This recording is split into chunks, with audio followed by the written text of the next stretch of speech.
Well, let's shift our attention now to one of the big stories of the day. The situation in Jammu and Kashmir continues to be serious. 4 more people dead today. For more on that, we're now being joined by Nazir Masoodi from Srinagar. Nazir, what is the latest situation on the ground? What can you tell us? Well, Vikram, as I'm speaking, there have been protests in many parts of the valley and Srinagar city as well. Through the day, people defied curfew in Srinagar city. Early in the morning, in Kamarwari area and in Eidgah area, security force had to open fire on protesters. 2 protesters were killed there. Then in Zainakot area also there was firing. 1 person was seriously injured. And in Kulgam district as well, there was firing incident after protesters attacked a police post at a place called Frisson. 1 person was killed and several others were injured. And on second consecutive day today in Budgam district, protesters tried to attack the railway station there. Yesterday, Railway Protection Force had to fire more than 600 rounds to disperse the mob there who were adamant to attack and set on fire the railway station. But today they again come there, but they were intercepted at a village called Sheikhpura. 2 people were injured when they were marching towards the railway station to attack that.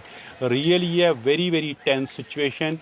Despite the fact curfew has been imposed across the valley, but curfew is being defied by the people and young people are getting killed. For example, yesterday a 9-year-old child was killed in Batmalu.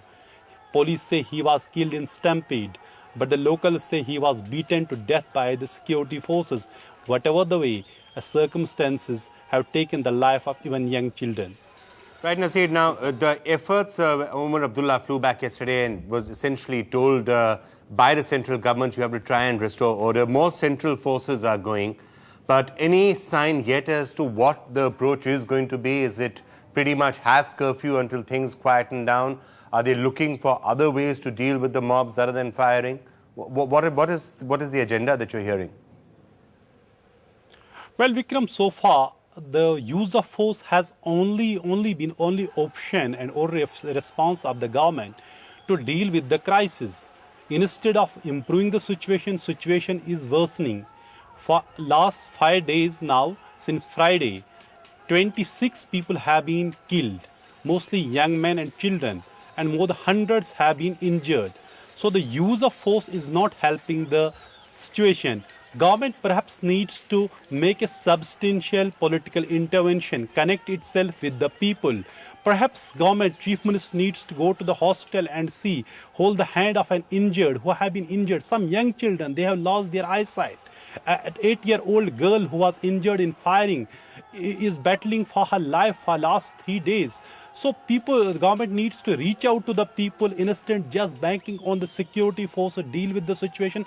Ironically, the very force that has been accused for killing people, that has destabilized the situation further. They are bringing more troops, asking for more troops to restore the normalcy. And people here are actually attacking every symbol of the government. Wherever they find the security forces or the police, they attack them. Many a police station have already been set on fire. Many a police station have been targeted. Every day we see clash between the people. It's not just hundreds of people.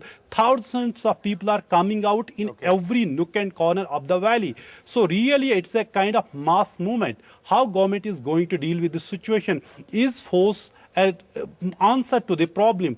Perhaps people are asking for some kind of political intervention to connect to some psychological and major political intervention to resolve the crisis rather than using force, so which can create more problems rather than solving one.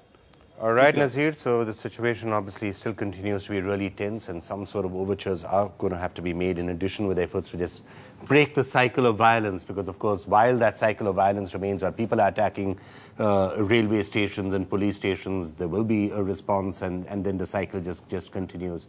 Nazir, thank you so much for joining us, and let's hope the situation does quieten down in the near future, although I have to say it's continuing to look rather bad.